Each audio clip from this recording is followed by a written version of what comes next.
Hey there, and welcome back to the channel. Today, we're diving deep into a topic that affects so many of us: overthinking. If you've ever found yourself stuck in a loop, replaying conversations, worrying about the future, or analyzing every tiny detail until you're completely exhausted, then this video is for you. We're going to uncover why you overthink everything, and I mean the real cause, not just the surface level stuff. First, let's get one thing straight. Overthinking is not a character flaw.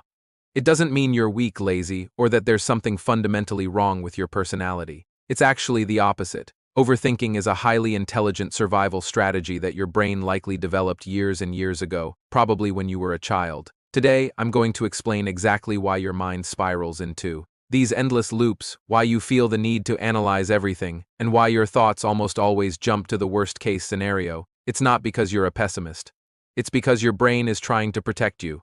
Think of it this way. Overthinking is your brain's attempt to do several critical jobs. It's trying to prevent danger, it's trying to help you avoid pain, it's working hard to keep you prepared for any possibility, it wants to predict outcomes so you're never caught off guard, and ultimately, it wants to stay in control. These are all incredibly important functions for survival, but when this system goes into overdrive, it creates the constant mental chatter we call overthinking. So, where does this come from?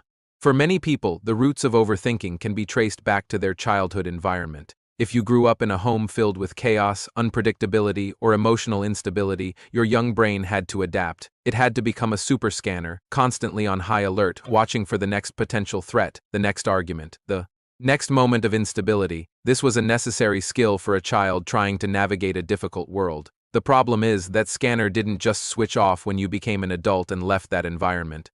It's still running all the time in the background. Your brain operates on a powerful, albeit sometimes faulty, belief system. It thinks, if I can just imagine the absolute worst thing that could happen, then I can prepare for it, and I'll be able to survive it. This is why your thoughts might sound something like this. What if I fail this presentation and get fired? What if they're mad at me and they're going to leave? What if I have a panic attack in the middle of the grocery store? What if something terrible goes wrong on my trip? Your brain genuinely believes that by running through these catastrophic scenarios, it's protecting you from being blindsided by life. It's trying to prevent the shock and pain of the unexpected. I know this from personal experience. When I was hit with a severe panic disorder, I overthought every single thing. I mean everything. I would analyze every physical symptom, terrified it was a sign of a deadly disease. I would second-guess every decision I made, no matter how small. I would replay every conversation in my head, looking for mistakes I might have made. I would scrutinize every feeling, trying to figure out what it meant. Overthinking became my full-time job. It was my desperate attempt to control the uncontrollable, to manage the overwhelming fear and uncertainty that came with panic. And for a short time, it gave me the illusion of safety, the feeling that I was doing something about the problem. But in reality, all that thinking, all that analyzing, it only added more fuel to the fire of my anxiety. It kept my nervous system in a constant state of high alert, and this brings us to the absolute key, the most important takeaway from this video. Overthinking is not a thought problem. Let me say that again, it is not a thought problem. You can't think your way out of overthinking. Overthinking is a nervous system problem. Your mind is loud because your body feels unsafe. The constant mental chatter is a symptom of a dysregulated nervous system that's stuck in survival mode. So, the solution isn't to fight your thoughts or try to force yourself to think less. The solution is to fix the system. When you calm the system, you will naturally calm the mind. So, how do we actually do that? How do we address the nervous system? I'm going to give you 5 practical strategies you can start using today. These aren't about wrestling with your thoughts.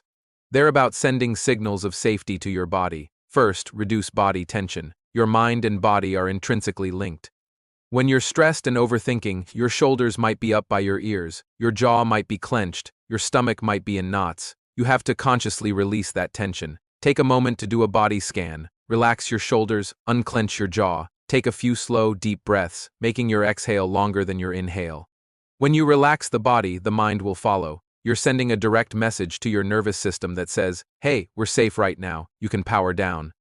Second, break the thought loop. When you catch yourself spiraling, you need a pattern interrupt. One of the most effective ways to do this is to simply say, out loud, "Not helpful." You don't have to argue with the thought or analyze why you're having it. Just acknowledge it and label it for what it is, not helpful. Saying it out loud is key because it engages a different part of your brain and brings the thought from the abstract into the concrete, making it easier to dismiss. Third, return to the present moment. Overthinking almost always lives in the future, the land of what ifs, or the past, the land of should haves. The antidote is to ground yourself in the here and now. The easiest way to do this is through your senses. Touch something around you. Maybe it's the texture of your desk or the fabric of your jeans. Really feel it. Notice the temperature of the air on your skin. Listen for sounds in the room that you were previously tuning out. This practice of grounding yanks your attention out of the chaotic world of your thoughts and plants it firmly in the reality of the present moment, which is usually much safer than the scenarios your mind has created. Fourth, consciously stop trying to predict the future. The core of overthinking is the desire to know what's going to happen. You have to let that go. Instead of running through a million possibilities, adopt a new mantra. When a worry about the future pops up, simply tell yourself, I'll deal with it if and when it happens. This isn't about being passive. It's about conserving your mental and emotional energy for actual problems, not imaginary ones. You are trusting your future self to be capable and resourceful enough to handle whatever comes your way, just as you have handled everything that has come your way so far. And finally, my fifth strategy is to set a worry window. This might sound counterintuitive, but it's incredibly effective. Instead of letting worry and overthinking spill into your entire day, you quarantine it. Give yourself a specific, limited amount of time, say 15 minutes a day, to intentionally overthink. You can write it all down, pace around the room, and let your mind go wild with all its worries. But when that 15-minute timer goes off, you're done. For the rest of the day, whenever an anxious thought comes up, you tell it, nope, not now. I'll deal with you during my scheduled worry time tomorrow. This puts you back in the driver's seat and teaches your brain that you are in control of when you engage with these thoughts, not the other way around.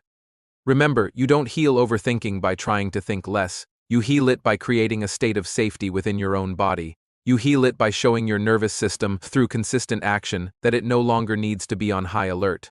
Thank you so much for watching today. I hope this reframes the way you look at overthinking. If you found this helpful, please give the video a like and subscribe for more daily videos on healing and recovery. And don't forget, I have a free workbook available to help you on your journey. You can download it at the link in the description below. Thanks again, and I'll see you in the next one.